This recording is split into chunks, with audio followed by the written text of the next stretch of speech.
सगळ्यांच्या पाठपुराव्यामुळे आज एवढा मोठा रस्ते तुम्ही सगळेच बघताय झालेले आहेत. चांदणी चौकातला तो मोठा लिंक झाला असेल, त्याच्यानंतर आपला एवढे मोठे रस्ते सगळेच बारामती लोकसभा मतदारसंघाच्या प्रत्येक तालुक्यात करण्यात आम्हाला सगळ्यांना एक टीम म्हणून यश आलेलं आहे. आणि दुर्दैव आहे की 1-1.5 किलोमीटरचा रस्ता, हे बनेश्वरचे सगळे आमचे लोक हे आलेत, हे सगळ्यांचं आस्थेचं ठिकाण आहे. गेले 6 महिने आम्ही फॉलोअप करतोय की या रस्त्यावर तुम्ही काहीतरी डागडुजी तरी करा. तर हे दुर्दैवाने सरकार डागडुजी पण करायला तयार नाही. त्यांचं म्हणणं आहे आमचा PMRDAचा मोठा प्लॅन आहे. अरे PMRDAचा 900 कोटी रुपयाचा प्लॅन आहे, तो आमच्या पदरात कधी पडणार? नसरापूरचे चेलाडी फाट्याचे आमचे सगळे ज्येष्ठ नागरिक असतील, शिवभक्त असतील, लाखो लोक बनेश्वरला दर्शनाला जातात, शाळांच्या सहली जातात तिथे किती वर्ष. आणि 1.5 किलोमीटरचा रस्ता कितीसाठी? त्याच्यासाठी वणवण आम्ही सगळेच केलोय. म्हणजे कलेक्टर झालं, PMRDA झालं, जिल्हा परिषद झालं, सगळे मंत्रालय झालं, सगळं काय ठेवलं नाही आम्ही सांगत होतो. आणि आम्हाला मागच्या वेळेस त्यांनी शब्द दिला होता की आम्ही तुम्हाला ते काम सुरू करून देतो. 1.5 किलोमीटरचा बनेश्वर मंदिराचा, नसरापूर टू बनेश्वर मंदिर एवढा 1.5 किलोमीटरचा रस्त्याला हे सरकार या सगळ्या नागरिकांना एवढं छळतंय, काय सांगू तुम्हाला. अडचण काय वाटते? आता अडचण पैसे आणि काय अडचण असू शकते? परवानगी तर नाहीचा विषयच नाही.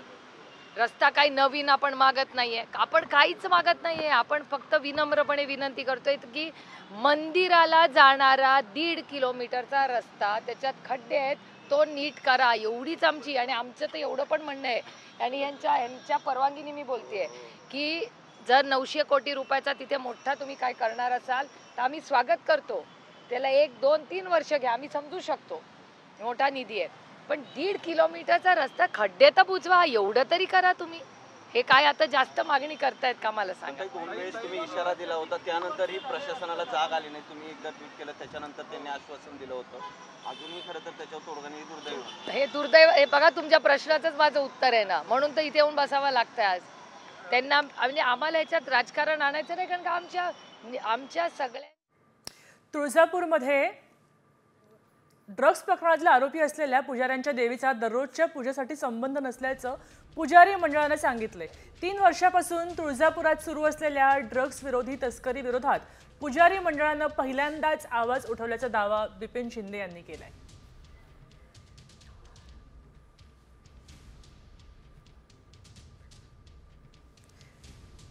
पुजारीच ड्रग्ज तस्कर असल्याचं कळतंय. तुळजापूरच्या मंदिरातून एक खळबळजनक प्रकार समोर येतोय. एका मोठ्या ड्रग्ज रॅकेटमध्ये मंदिराचे पुजारीच सामील आहेत. अशा 13 पुजाऱ्यांची नावं आता समोर आली आहेत. आता जिल्हाधिकाऱ्यांनी या 13 पुजाऱ्यांची नावं मागवली आहेत आणि त्यांच्यावर चौकशी होणार आहे. या चौकशीत काय अहवाल समोर येतोय ते पाहणं महत्त्वाचं ठरतंय.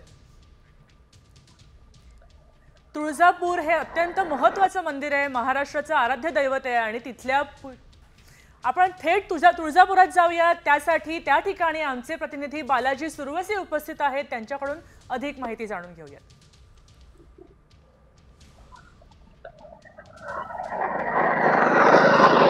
नक्कीच आपण जर पाहिलं तर महाराष्ट्राची कुलस्वामिनी आई तुळजाभवानीच्या तुळजापूर नगरीला ड्रग्जचा विळखा पडल्याची बातमी जी आहे ती सर्वप्रथम साम टीव्हीने दाखवली होती. जर आपण पाहिलं तर ही कारवाई जी आहे ती फेब्रुवारी महिन्यामध्ये सर्वात अगोदर तामलवाडी टोल नाक्यावर जी आहे ती पोलिसांनी केलेली होती आणि यामध्ये जवळपास 3.5 लाख रुपयाचा ड्रग्ज जो आहे तो पकडलेला होता. आणि त्यानंतर धाराशिव जिल्ह्यामध्ये एकच खळबळ उडालेली पाहायला मिळाली. खरं तर याच्यामध्ये जर आपण आताचं जर स्टेटस पाहिलं तर याच्यामध्ये जवळपास 35 आरोपी निष्पन्न झालेले आहेत. यातील 21 आरोपी जे आहेत ते अद्याप फरार आहेत. मात्र सर्वात धक्कादायक बाब म्हणजे यामध्ये आता तुळजाभवानी मंदिरातील जे पुजारी आहेत त्या पुजाऱ्यांचा देखील सहभाग असल्याची जी माहिती आहे ती समोर आलेली आहे. जवळपास 13 पुजाऱ्यांचा यामध्ये समावेश असल्याची जी माहिती आहे ती पोलीस तपासातून समोर आलेली आहे. आणि त्यानंतर आता जिल्हाधिकारी तथा मंदिर संस्थानचे अध्यक्ष कीर्तिकिरण पुजारी यांनी देखील आता हे ऍक्शन मोडवर आलेली परिस्थिती पाहायला मिळते. खरं तर या सर्व पुजाऱ्यांवर मंदिर संस्थान देखील कारवाई करणार असल्याची जी माहिती आहे ती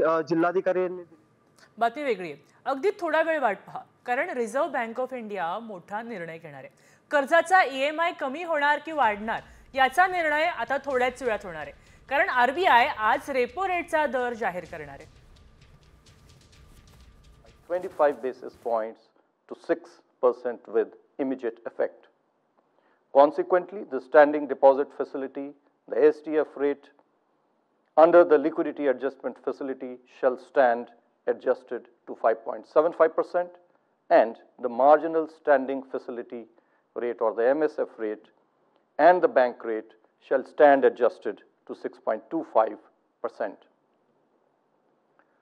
I shall now briefly set out the rationale for the decisions of the Monetary Policy Committee. The Monetary Policy Committee noted that the inflation is currently below the target. It is supported by a sharp fall in food inflation. Moreover, there is a decisive improvement in the inflation outlook. As per projections, there is now a greater confidence of a durable alignment of headline inflation with the target of 4% over a 12-month horizon. On the other hand, impeded by a challenging global environment, growth is still on a recovery path after an underwhelming performance in the first half of 24-25, which is the last fiscal. In such challenging global economic conditions, the benign inflation outlook and the moderate growth demand that the MPC continues to support growth. Accordingly, the MPC unanimously voted to reduce the policy repo rate by 25 basis points to 6%. Moreover, it also decided to change the stance from neutral to accommodative. It also noted that the rapidly evolving situation requires continuous monitoring and assessment of the economic outlook. Let me now dwell a little on the monetary policy stance. This has been a subject of interest for some commentators and market participants. There have been questions as to whether it means a change on the policy rate or whether it signifies our stance on the interest rate or whether it relates to liquidity conditions. From a cross-country perspective, monetary policy stance is typically characterized as accommodative, neutral, or tightening. While an accommodative stance entails easy monetary policy that is geared towards stimulating the economy through softer interest rates, tightening refers to contractionary monetary policy, whereby interest rates are hiked to restrain. सर्वसामान्यांसाठी अगदी सर्वात मोठी बातमी आहे. Repo rate कमी होणार आहे आणि सामान्यांचा आता EMI कमी होणार आहे. रेपो रेट 6.25%हून 6%वर आलेला आहे. आता व्याज दरात कपात झाल्याने मोठा दिलासा सर्वसामान्य नागरिकांना मिळतोय. एक अतिशय महत्त्वाची बातमी आहे. सकाळ सकाळी अत्यंत महत्त्वाची आणि आनंदाची बातमी सामान्यांना मिळाली आहे. रेपो रेट कमी झाल्याने EMI चे दर कमी झालेत. 0.25% दरात कपात झाली आहे.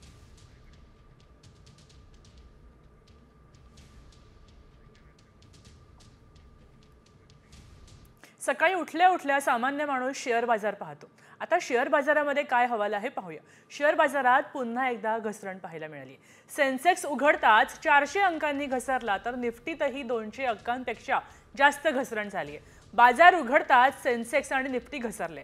टॅरिफचे आफ्टर शॉक पाहायला मिळत आहेत.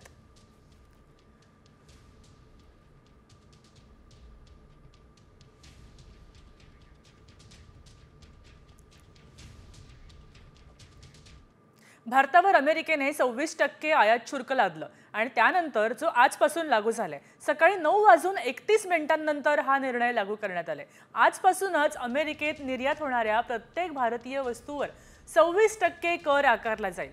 ट्रम्पच्या कर लादण्याच्या निर्णयावर औषधांवर सगळ्यात जास्त परिणाम होणार आहे. भारतातून अमेरिकेत स्वस्त औषधे जातात. तसंच कृषी उत्पादन क्षेत्र, कापड उद्योग, ज्वेलरी सेक्टरवर सुद्धा मोठा परिणाम होण्याची भीती वर्तवली जाते.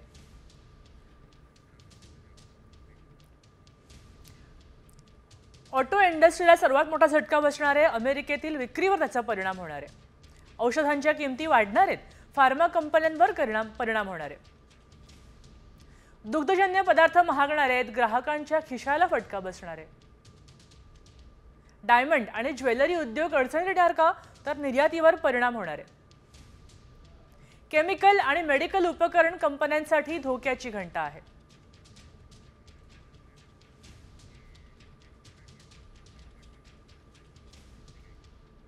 यापुढे घेऊया न्यूज पॉइंट 20 मधून वेगवान बातम्यांचा आढावा. बॉलिवूड अभिनेत्री आणि खासदार कंगना रनौतने पंतप्रधान नरेंद्र मोदींना थेट अवतार पुरुष म्हणत स्तुतीसुमनं उधळली आहेत. मोदींमुळे देशाला खरे स्वातंत्र्य मिळाले आहे असं म्हणत कंगनाने काँग्रेसवर टीका केली तर मोदींचं कौतुक केलंय. भाजपने काँग्रेसच्या गुंडगिरीपासून स्वातंत्र्य मिळवून दिलं असं कंगना म्हणाली. मागील काही दिवसात माणिकराव कोकाट यांच्या वादग्रस्त विधानांमुळे राष्ट्रवादी काँग्रेस पक्षाची अडचण होते. अशातच पक्षाच्या बैठकीला उशिरा पोहोचल्याचा कृषी मंत्र्यांना अजित पवारांनी सुनावले. पक्षाची अडचण होईल अशी वक्तव्य टाळा, तसंच बेशिस्तपणा खपवून घेतला जाणार नाही अशा शब्दात पवारांनी खडेबोल सुनावलेत. मनसे नेते संदीप देशपांडेंना अज्ञात व्यक्तीकडून धमकीचा फोन आलाय. मराठी विरुद्ध अमराठी वादाच्या पार्श्वभूमीवर धमकी आल्याची शक्यता आहे. या संदर्भात संदीप देशपांडेंनी दादर पोलीस स्टेशनमध्ये तक्रार दाखल केली आहे. उत्तर भारतीय विकास सेनेचा यात काही संबंध आहे का याचा तपास घेतला जातोय. अहिल्यानगरच्या जिल्हा रुग्णालयात शिर्डीतून पकडलेल्या 4 भिक्षुकांचा मृत्यू झाला. त्यानंतर खासदार निलेश लंकेंनी रुग्णालयाला रात्री उशिरा भेट दिली. यावेळी लंकेंनी पोलीस प्रशासन आणि जिल्हा रुग्णालय प्रशासनावर नाराजी व्यक्त केली आहे. हा प्रशासनाने घेतलेला बळी असल्याची टीका लंकेंनी केली आहे. घरकुल योजनेसंदर्भात राज्य सरकारने मोठी घोषणा केली आहे. सरकारकडून प्रत्येक घरकुलासाठी 5 ब्रास वाळू मोफत देण्यात येणार असल्याची माहिती महसूल मंत्री चंद्रशेखर बावनकुळेंनी दिली आहे.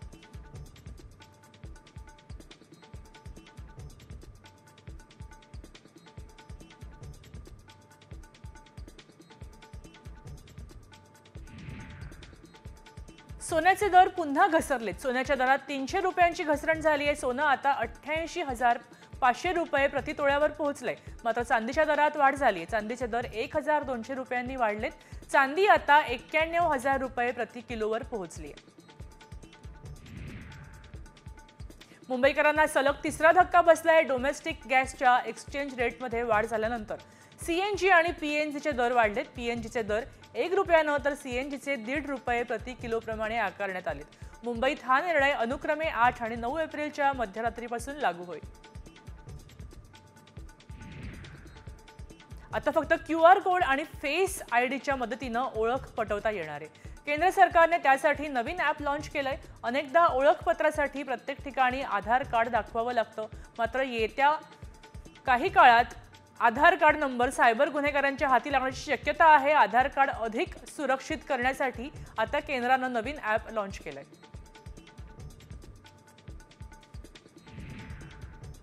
ॲपल आयफोन, आयपॅड, मॅकबुक सारख्या डिव्हायसेससाठी केंद्रानं अलर्ट जारी केलाय. ॲपलच्या डिव्हायसेसमध्ये अनेक कमतरता आहेत, त्यामुळे हॅकर्स तुम्हाला लक्ष्य करू शकतात असा इशारा केंद्राने दिला. गेल्या काही काळात ॲपलचे डिव्हाइस हॅक केल्याची अनेक प्रकरणं समोर आली आहेत.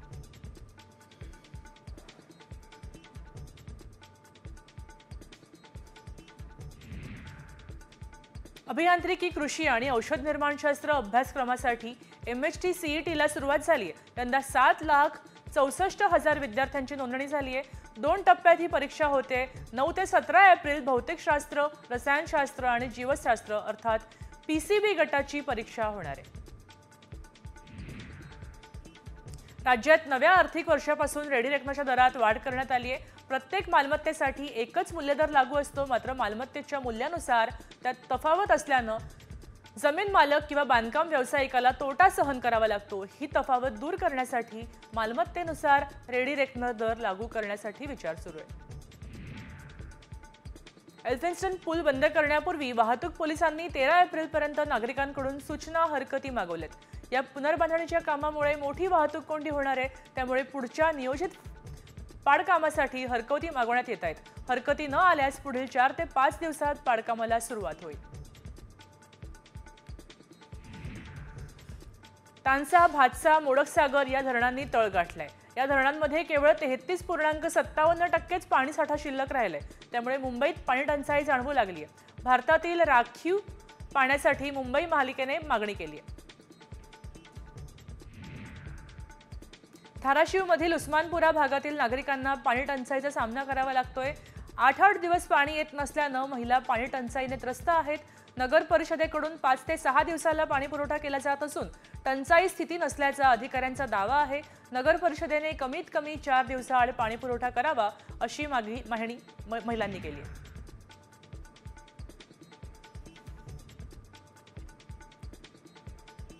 शिवरायांचा अपमान करणाऱ्या प्रशांत कोरटकरच्या जामिनावर आज निकाल येणार आहे, त्यामुळे कोरटकरची जामिनावर सुटका होणार का याकडे सर्वांचं लक्ष लागलंय।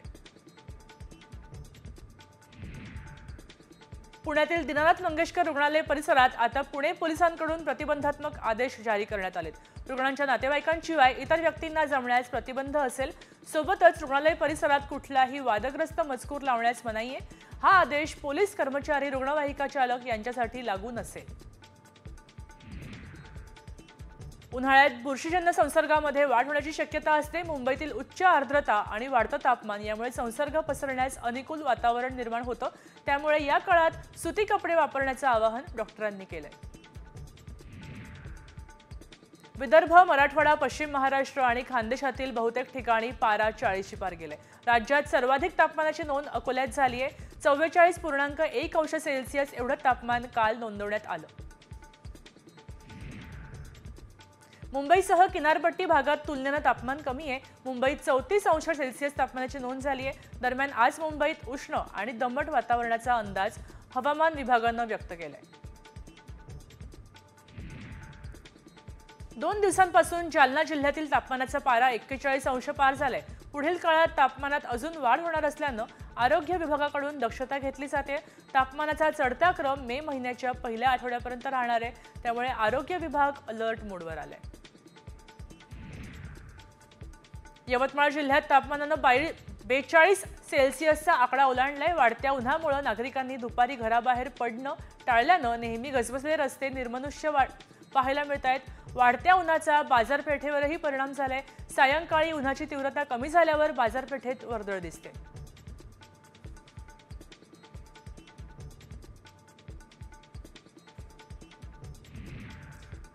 यंदा जून ते सप्टेंबरमध्ये सरासरीच्या 103% पाऊस पडेल असा अंदाज स्कायमेटनं व्यक्त केलाय।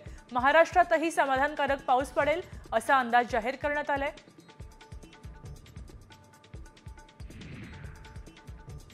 विकासाचा अंबरनाथ पॅटर्न असा गाजावाजा करणाऱ्या अंबरनाथमध्येच अनधिकृत बांधकामांचा सुळसुळाट झालाय। शहराच्या प्रवेशद्वारावर उभारलेल्या पत्राच्या अनधिकृत गाळ्यांवर 2 महिन्यांपासून कारवाई झालेली नाही, त्यामुळे पालिकेचं अतिक्रमण विरोधी पथक करतंय काय असा प्रश्न विचारला जातोय। 24 वर्षीय युवा फलंदाज प्रियांश आर्यननं वादळी शतक झळकावून सर्वांचं लक्ष वेधून घेतलंय। त्यानं संघाला 219 धावांच्या मोठ्या धावसंख्येपर्यंत नेलं। शिवाय 39 चेंडूत शतक झळकावून तो IPLच्या इतिहासात सर्वात जलद शतक करणारा संयुक्त चौथा फलंदाज बनला। IPLमध्ये पंजाब किंग्सनं घराच्या मैदानावर पहिला विजय मिळवलाय। श्रेयस अय्यरच्या नेतृत्वाखालील पंजाब किंग्सनं गेल्या सामन्यातील पराभवानंतर जोरदार पुनरागमन केलं आणि चेन्नई सुपर किंग्स 18 धावांनी पराभव केला। यंदाच्या IPLमध्ये वाढत्या टीकेदरम्यान MS धोनी 5व्या क्रमांकावर फलंदाजीला आला, मात्र संघाला विजय मिळवून देण्यास तो अपयशी ठरला। त्यानं 12 चेंडूत 27 धावांची खेळी केली। धोनीच्या टीमनं पराभवाचा चौकार मारलाय, कारण पंजाब किंग्सने चेन्नई सुपर किंग्सचा 18 धावांनी धुव्वा उडवला।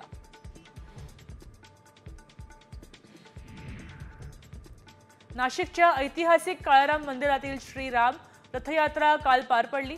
काळाराम मंदिराच्या श्रीराम आणि गरुड रथाला शेकडो वर्षांची परंपरा आहे। यंदा देखील रथाच्या मार्गावर भाविकांकडून सडा, रांगोळी, आतषबाजी आणि श्रीरामाचा जयघोष करण्यात आलाय। अमेरिका आणि चीनमधलं व्यापार युद्ध चांगलंच भडकलंय, कारण अमेरिकेने अध्यक्ष डोनाल्ड ट्रम्प यांनी चीनवर 104% आयात कर लावलाय। आजपासून हा निर्णय लागू होणार आहे। चीन आणि अमेरिकेतल्या या व्यापार युद्धानं परिणाम जगातल्या इतर देशांवर सुद्धा होण्याची शक्यता आहे। उल्हासनगरात झेप्टोच्या गोदामात मुदत संपलेल्या चपात्या आणि मशरूम आढळून आलेत। मनसेनं केलेल्या पाहणीत हे धक्कादायक वास्तव समोर आलंय। झेप्टोकडून ग्राहकांच्या जीवाशी खेळ केला जातोय असा आरोप मनसेनं केलाय।